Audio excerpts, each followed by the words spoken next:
निकालकर आज यहां पर इस इलेक्शन मीटिंग में आप आए, आपका बहुत बहुत शुक्रिया। और मैं आपको ये बताना चाहूँगा कि 13 मई के दिन पार्लियामेंट के इलेक्शन का मतदान का दिन है और इम्तियाज जलील साहब का निशान पतंग है। 2019 में भी आप तमाम ने मिलकर एक नई तारीख बनाई थी और आपने यहाँ से करीब 56,000 के करीब वोट इम्तियाज जलील साहब को दिलाया था। मैं आपका शुक्रिया अदा भी करता हूँ और आपसे ये गुजारिश करता हूँ कि आप दोबारा मुत्तहिदा तौर पर अपने एक वोट का इस्तेमाल गंगापुर से इम्तियाज जलील साहब के हक में करिए।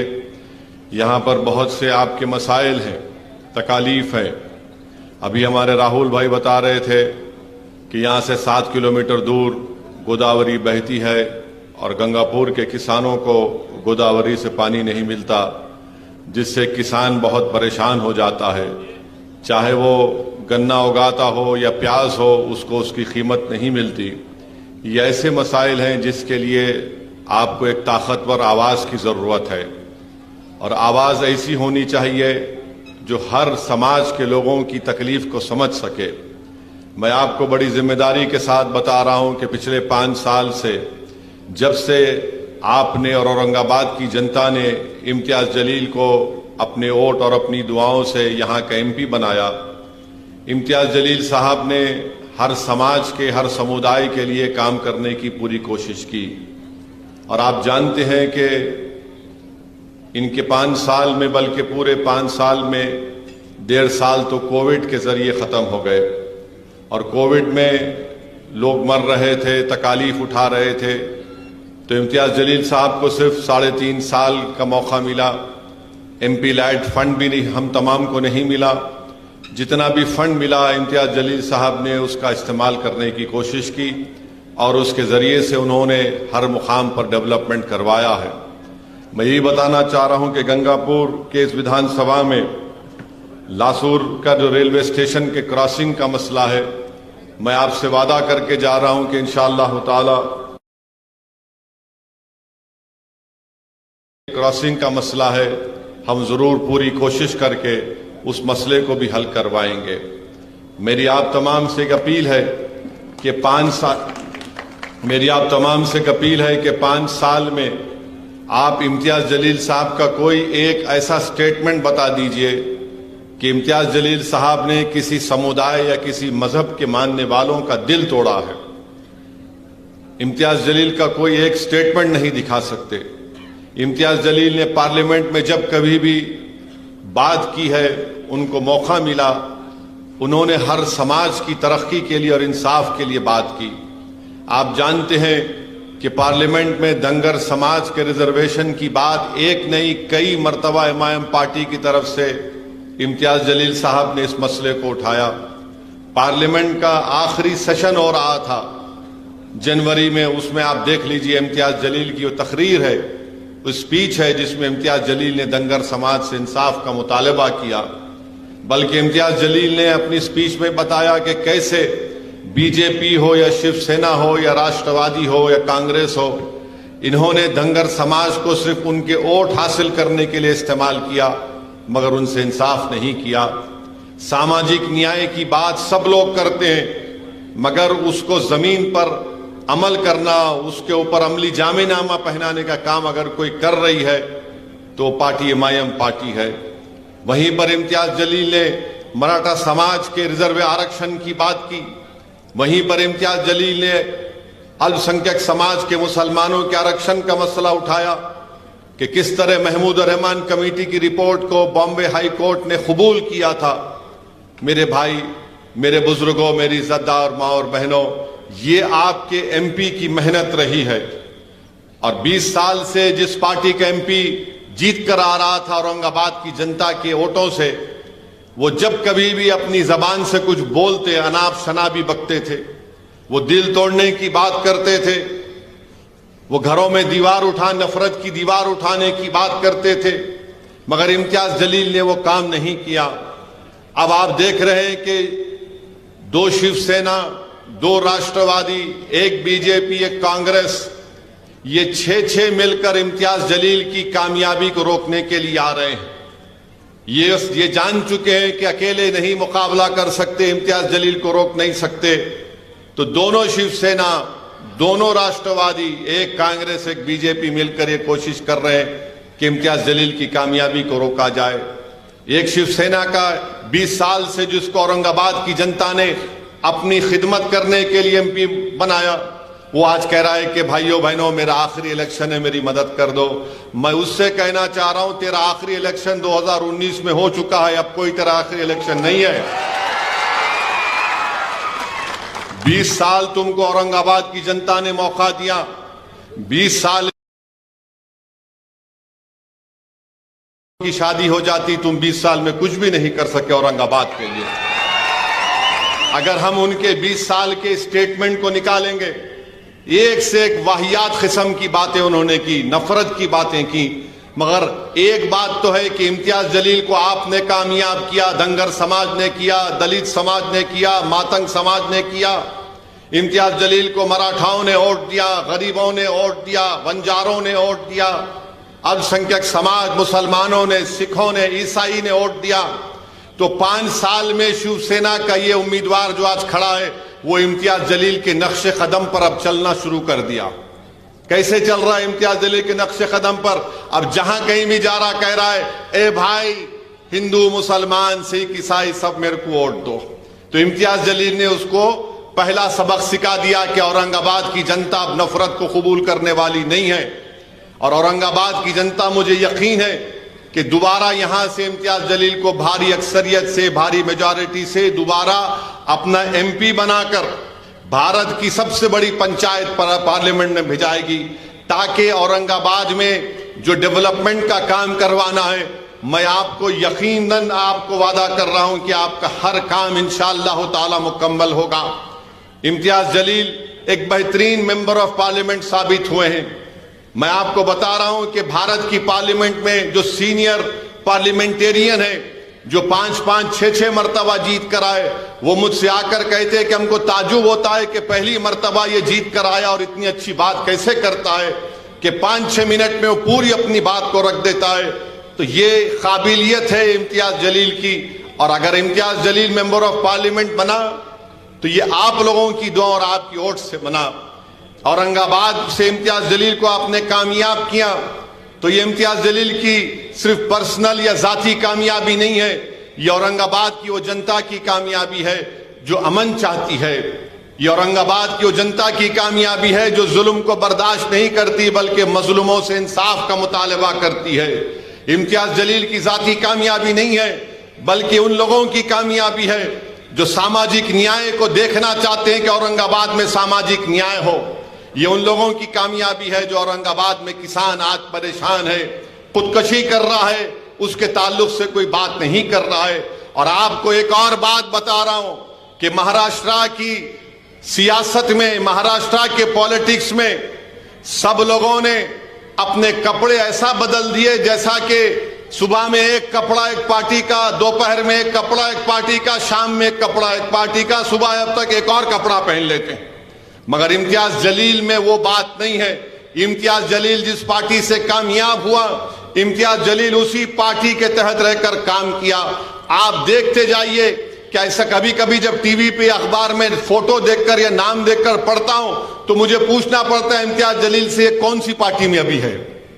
तो इम्तियाज जलील बोलते हैं, असद भाई कल शाम तक यहां था, आज यहां पर चला गया। आप बताओ ये कोई राजनीति करने का तरीका है? ये गरीबों की खिदमत करने का तरीका है? ये किसानों से इंसाफ दिलाने का तरीका है?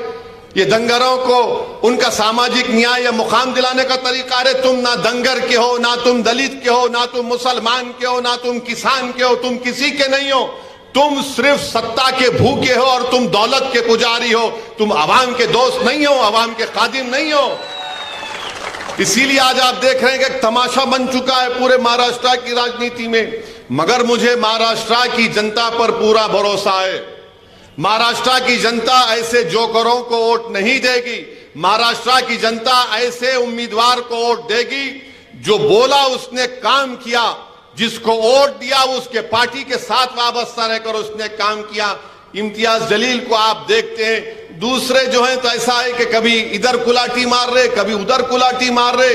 समझ में नहीं आता कि इन लोगों की कुलाटियों को देखकर बंदर भी शर्मा जाता होगा कि कितने कुलाटी मार लिए लोग, कि कोई पार्टी में कहां पर है नहीं मालूम, इधर टिकट नहीं मिला, उधर गिर गए, उधर नहीं मिला, उधर चले गए। अरे किस्सा क्या है रे भाई, रुक तो जा, कम से कम सोच इन गरीबों का क्या हो रहा। किसान मर रहे हैं, लोग परेशान हैं, महंगाई आसमान को छू रही है, कोई किसी की बात नहीं कर रहा है। करप्शन का स्कैंडल है, वो बोलते मित्रों के पास चले जाओ, उनकी चाय पियो, तुम साफ हो जाते। आखिर कैसा होगा बताइए फिर आप, फिर गरीब किसको वोट दे। और ऊपर से आप देखते हैं कि इलेक्टोरल बॉन्ड का मसला हो गया। इलेक्टोरल बॉन्ड निकाले गए, आपको जानकर ताज्जुब होगा, तकलीफ होगी कि 8,000 करोड़ सिर्फ बीजेपी नरेंद्र मोदी को मिले। और मोदी बोलते हैं मैं ना खाऊंगा ना खाने दूंगा। अच्छा ठीक है, नहीं खाए नहीं खाने देंगे अलग बात है। 8,000 करोड़ लेकर जिस किसी ने उनको 8,000 करोड़ दिए, मोदी जी ने उनको डबल में इनाम दिया, कॉन्ट्रैक्ट दे दिया, तू ये कर ले, तू वो कर ले। अरे क्या आप दिल्ली के बादशाह है, फरमान जारी करके जागीर बांट रहे, तू एयरपोर्ट ले ले, तू वो स्लम को डेवलप कर ले, तू वो रोड बना दे। और आप जानते हैं अगर कोई बड़ा सेठ किसी सियासतदान को, नेता को पैसे देता है तो अपनी अम्मा के मरने के गम में नहीं देता, अपने बाप के मरने के गम में नहीं देता। वो क्यों देता है पैसे? जब एक हाथ देता है तो बोलता है कि 5 हाथ मेरे को वापस देना। 8,000 करोड़ बीजेपी को मिले, 8,000 करोड़। और हद तो यह हो गई कि आज से 4-5 दिन पहले भारत के प्रधानमंत्री नरेंद्र मोदी भाषण दे रहे थे कि भाइयों बहनों मछली दिखाई जा रही है, गोश्त दिखाया जा रहा है। अरे मोदी जी, आप गोश्त मछली पे क्यों मछली पे चले गए? तो मैं जवाब देना चाहूंगा।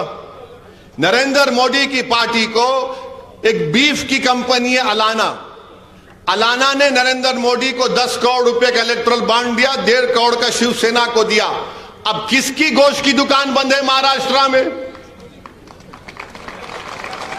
समझ गए ना आप? किसकी गोश्त की दुकान बंद है? कथिक की और कुरैशियों की। ऊपर से 10 करोड़ गोश्त की कंपनी से ले लिया, मां गपागप खा ले रहे, और गरीब की दुकान खोलने नहीं दे रहे। अब वो गरीब दिन में 100-200 रुपये कमाकर घर को जाता था, मगर मोदी जी क्या बोलते? ना खाऊंगा ना खाने दूंगा, मगर इलेक्टोरल बॉन्ड देंगे तो तुमको पूरा महाराष्ट्र कुर्बान कर दूंगा। आप बताओ क्या होगा? ये राजनीति ऐसी चलेगी? 8,000 करोड़ बीजेपी को, 1,400 करोड़ कांग्रेस को, 1,300 करोड़ टीएमसी को, 1,100 करोड़ टीआरएस को, राष्ट्रवादी कांग्रेस को भी मिले। ये पूरे हम्माम में नंगे हैं, याद रखो आप। एक हम्माम में ये पूरे नंगे। अगर किसी को भी इलेक्टोरल बॉन्ड नहीं मिला तो बी टीम को नहीं मिला। हमको गाली देते हम बी टीम हैं। अगर मैं बी टीम हूं तो कुछ तो मिलना चाहिए था ना। लॉलीपॉप नहीं दिए मेरे को,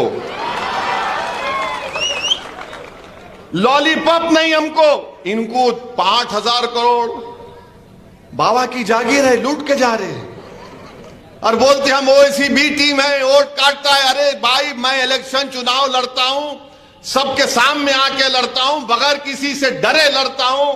मेरी जान पर कई मर्तबा हमला हुआ, गाड़ी पर गोलियां चली, मगर हम बिकने वाले नहीं हैं दौलत के आगे। ना हम दौलत के आगे बिकने वाले हैं, ना हम ताकत के आगे झुकने वाले हैं। ये एमआईएम पार्टी है। और दूसरे देखे तो आप सब बिक गए, उन्होंने खरीद रहे, सेठ साहब खरीद रहे, ले कितना लेता ले, बोल लगा, तेरी बोली कितनी है बोल। हर्राज हो रहा है पॉलिटिशियंस का इलेक्टोरल बॉन्ड के नाम पर।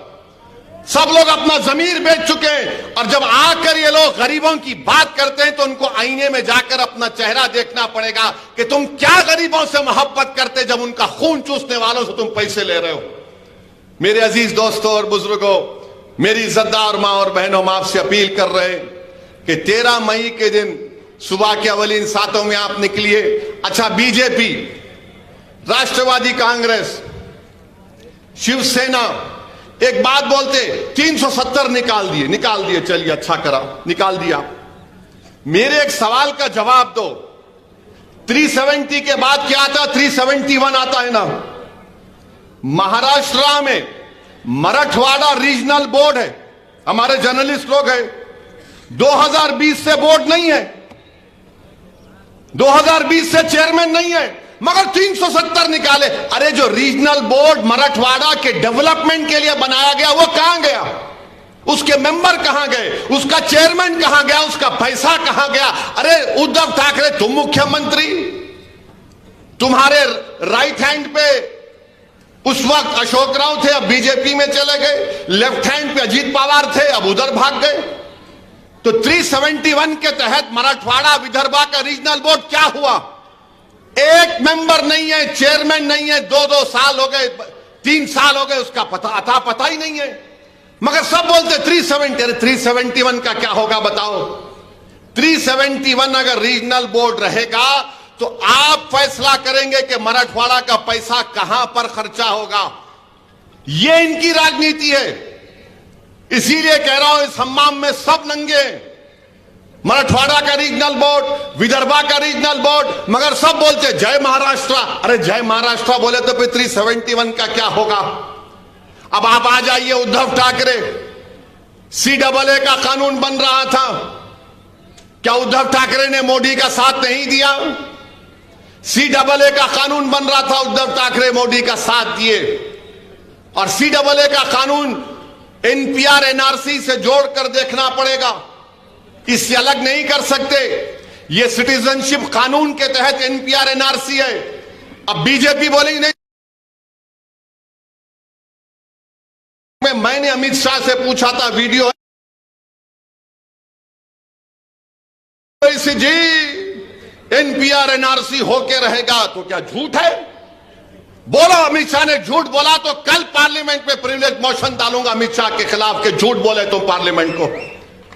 आप CAA का साथ दिए उद्धव ठाकरे, और NPR NRC होगा तो याद रखो, NPR NRC होगा। ये लोग इस देश में NPR NRC कराकर दलित समाज को, गरीब समाज को, अल्पसंख्यक समाज, मुसलमान को, किसानों को, बहरहाल जितने गरीब हैं, अगर यहां पर इस इलाके में किसी गवर्नमेंट के दफ्तर पर NPR NRC के तहत एक नाम लिखा जाएगा, राहुल नाम लिख दिए हमारे भाई का, तो कोई भी संघ परिवार का आदमी जाके बोलेगा राहुल भारत का नागरिक नहीं है, वो राहुल को बताना पड़ेगा कि वो भारत का नागरिक है। राहुल के ऊपर बर्डन ऑफ प्रूफ आ जाएगा, और राहुल को बताना पड़ेगा कि दादा का, उसके दादा का बर्थ सर्टिफिकेट कहां से लाएगा राहुल। भारत में कितने लोगों के पास पासपोर्ट है? 6 या 7% लोगों के पासपोर्ट है। और आप समझते आधार कार्ड सिटीजनशिप का प्रूफ है? नहीं, आधार कार्ड के पीछे लिखा हुआ है कि यह भारत की सिटीजनशिप का प्रूफ नहीं है। वोटर लिस्ट में नाम सिटीजनशिप का प्रूफ नहीं है। CAA की ताईद उद्धव ठाकरे ने की। अब उद्धव ठाकरे आके बोल रहे मैं सेक्युलर हो गया। ये कैसे सेक्युलर हो गए भाई आप? कहां से सेक्युलर हो गए आप? और कांग्रेस, राष्ट्रवादी, शरद पवार की उनके साथ बैठी हुई है। चीचा एक तरफ, भतीजा एक तरफ। अरे सबको बेवकूफ बना रहे हैं लोग। अंकल एक तरफ, उन्हों एक तरफ। और गाली किसको दे रहे? पूरे मिलके। बीजेपी बोलती है आतंकवादियों का साथी है, हम भी टीम है। ट्रिपल तलाक का मसला है, उद्धव ठाकरे साथ दिए बीजेपी का। ट्रिपल तलाक का कानून मोदी जी बोलते मुस्लिम महिलाओं के लिए बड़ा इंसाफ की बात है। इंसाफ की बात नहीं, नाइंसाफी की बात है। अगर कोई मुस्लिम महिला को कोई मुसलमान ट्रिपल तलाक देता है तो मैं कहा हूं गुनाहगार है, वो गुनाहगार है। मगर जब वो देता है, अब उस औरत को बताना पड़ेगा कोर्ट को जाकर के ये पागल बेवकूफ ने मुझे ट्रिपल तलाक दिया। कौन जाकर उसकी ताईद में कोर्ट में खड़े रहेगा? अच्छा, मोदी जी को हम मोदी जी नहीं बोलेंगे, उनको अल्लामा फजीलतुल शेख मोदी बोलेंगे। क्यों बोलेंगे? जेल में कोई गया तो मोदी जी बोले तू जेल में जाएगा तो अपनी बीवी को पैसा भिजाना। अबे जेल में कौन देगा पैसे? मोदी जी बोल रहे दिमाग में आ गया, साइंटिस्ट है वो। अब मोदी जी बोल रहे कि वो ट्रिपल तलाक देता तो शादी नहीं टूटती। जब शादी नहीं टूटती तो गुनाह किस बात का, केस किस बात का? मगर मोदी जी फजीलतुल शेख है, अल्लामा है। अच्छा, उसको कोर्ट में सजा 2 या 3 साल की हो सकती, किसी और समुदाय के आदमी को अगर अपनी बीवी को इस तरह छोड़ता है तो 1 साल यहां पर, 2 या 3 साल। अब 2 साल 3 साल के बाद वो दीवाना निकलेगा तो क्या उसकी बीवी, हमारी बेटी जेल के सामने खड़े होना कि आ मैं तुझे कबूल कर लूं? 3 साल तक वो बच्ची इंतजार में रहना, उसका क्या पुरसाने हाल होगा। फिर आप देखिए, ये बात है यूएपीए का कानून, शिवसेना ने यूएपीए कानून में साथ दिया मोदी का। भारत की जेलों में लोग सड़ रहे हैं। भीमा कोरेगांव की जेल में जो लोग जेलों में हैं, जिनको आज कहा गया कि तुम्हारे घर पे रेस्वा, तुम इतने पैसे जमा करो, यूएपीए, कैसे यूएपीए को मजबूत किया गया? जुलाई 2019 में उद्धव ठाकरे ने अमित शाह के कानून का साथ दिया। जेल में कौन है? दलित हैं। जेल में कौन है? मुसलमान है। जेल में कौन है? इंटेलेक्चुअल हैं जो बीजेपी आरएसएस के खिलाफ हैं। आप फिर आकर कहते हैं हम सेकुलर हैं। तो इसीलिए मैं आपसे अपील कर रहा हूं कि देख समझकर अपने वोट का इस्तेमाल करिए। इम्तियाज जलील आपकी आवाज है, आपकी पहचान है। इम्तियाज जलील ने अपने आप को, जान को जोखिम में डाला और औरंगाबाद में फसाद होने नहीं दिया। जो इम्तियाज जलील को वोट देगा वो जान बचाने वाला साबित होगा। जो इम्तियाज जलील के खिलाफ वोट देगा तो आप उन लोगों को जान लीजिए जो दंगा कराना चाहते हैं, जो गड़बड़ कराना चाहते हैं। इम्तियाज जलील का नाम गरीबों की जान को बचाना। इम्तियाज जलील को वोट देने का मतलब गरीबों को उनका हक दिलाना। अभी हमारे भाई ने मुझे आदर्श के हैं, कहां गए वो? सतीश कहां है? 2000 करोड़ का आदर्श का स्कैम हुआ। कोई पार्टी इनका हाथ नहीं पकड़ा। पूछ लो इन लोगों से। ये बड़ा बोलते ना कि हम दुश्मन हैं। क्या हुआ? बीजेपी ने इनका हाथ पकड़ा? नहीं पकड़ा। शिंदे ने हाथ पकड़ा? नहीं पकड़ा। अजित पवार ने, शरद पवार ने? नो, कोई नहीं। ये गरीब लूटे पीटे, जिनके 200 करोड़ से ज्यादा जिंदगी की कमाई की लूट के चला गया, तो इम्तियाज जलील के पास गए। इम्तियाज जलील ने इनकी इंसाफ की लड़ाई का आगाज किया और आज इम्तियाज जलील के लड़ने की बुनियाद पर इंशाअल्लाह ताला करीब में इन आदर्श के इन तमाम लोगों का इंसाफ होगा। क्या इम्तियाज जलील ने देखा कि इसमें कौन किस समुदाय का है? इम्तियाज जलील ने यह देखा कि ये गरीब हैं। इनके आंसुओं को देखकर इम्तियाज जलील की आंख में आंसू आ गए। यह होना चाहिए। जो आपका एमपी होता है उसमें दर्द होना चाहिए, तकलीफ को महसूस करने का एक सलीका होना चाहिए। अरे ये तमाम लोग सिर्फ आपके वोट के भूखे हैं। इनको अगर 5 करोड़ का इलेक्ट्रल बॉन्ड कोई देगा तो अपना जमीर बेच देंगे, सब बेच देंगे अपने आप का। मगर इम्तियाज जलील रुका नहीं, झुका नहीं। और आज आदर्श वालों की लड़ाई इम्तियाज जलील लड़ रहा है। मेरे भाई, मेरी आपसे दमन गुजारिश है कि आप अपने एक एक वोट का सही इस्तेमाल करिए। और हद तो यह हो गई कि आज महाराष्ट्र हो या पूरा भारत हो, जो जो गरीब नौजवान है उनसे पूछो आप, उनको सबसे ज्यादा परेशानी नौकरी की है। मीडिया के लोग हैं, बोलेंगे नहीं, इनको नहीं मालूम कल तक इनकी नौकरी रहेगी या नहीं रहेगी। बेरोजगारी नौजवानों का बहुत बड़ा चैलेंज है। हर नौजवान परेशान है, चाहे किसी मजहब और समुदाय का हो। तो बीजेपी के लोगों से पूछा गया, इनके आजमगढ़ यूपी के एमपी से मीडिया ने पूछा, ये अनएम्प्लॉयमेंट के बारे में तुमने कुछ नहीं किया। तो एमपी साहब का क्या बयान है, सुनो आप। ये कितने जीनियस है, देखो आप। एमपी साहब ने बयान दिया कि क्या करेंगे मोदी जी, इतने बच्चे पैदा कर रहे लोग। अबे तू कैसे पैदा हुआ? अम्मा की पेट से पैदा हो ना सब। अब एमपी साहब बोले मोदी जी क्या करेंगे, योगी जी क्या करेंगे? उन्होंने तो बच्चे नहीं पैदा किए, आप लोग पैदा कर रहे हैं, कहां से लाएंगे नौकरी? अरे वो नहीं पैदा की, हम उनकी इज्जत करते भाई, वो उनका फैसला होगा, हम क्यों मानेंगे उनके फैसले को? मैं बीवी है मेरे घर में, मेरी बहन है, ब्याह करूंगा। आप सरकार में किस लिए है फिर बताओ? आप बोल दो कि शादी मत करो, बच्चे मत पैदा करो, नौकरी मिल जाएगी। चलो बोलो बोलो। दोनों शादी नहीं किए, यानी एक शादी नहीं की, एक शादी के दोनों को बच्चे नहीं है, उनका फैसला है। मगर एक प्रधानमंत्री बन गए 10 साल से, एक मुख्यमंत्री बन गए, तो मालूम हुआ जो बच्चे नहीं पैदा करेगा उसको ही मिलेगा क्या मलाई? ये क्या बात है बताइए? मजाक उड़ा रहे हैं गरीबों का।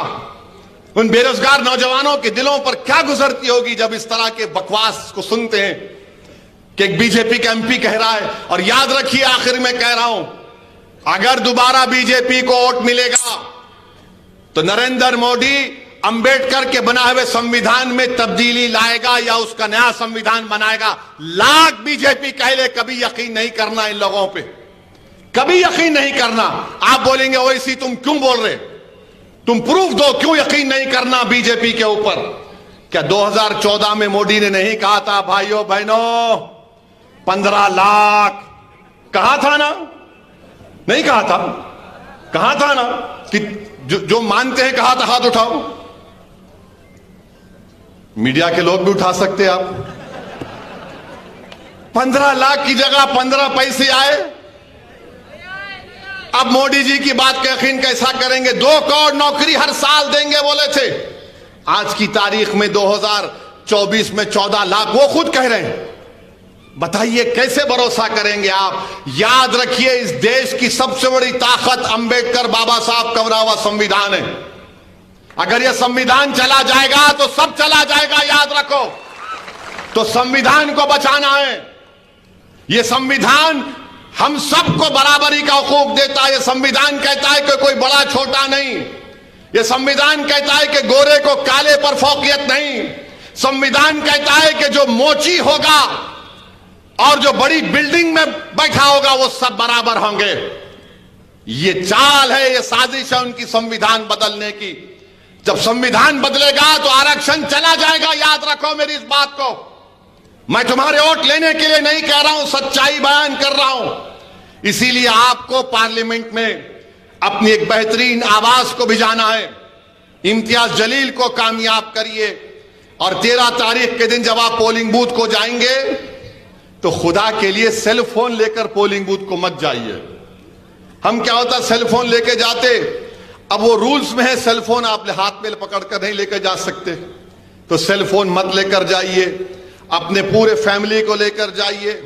नौजवानों की जिम्मेदारी है, पोलिंग बूथ को जाइए, पतंग के निशान के जगह बटन दबाइए, वो स्लिप निकलेगी, उस स्लिप में देखिए कि पतंग के ऊपर आपने बटन दबाया तो उस पर पतंग का निशान है या नहीं। फिर बाहर निकलकर पोलिंग बूथ से 10 कदम आगे जाए।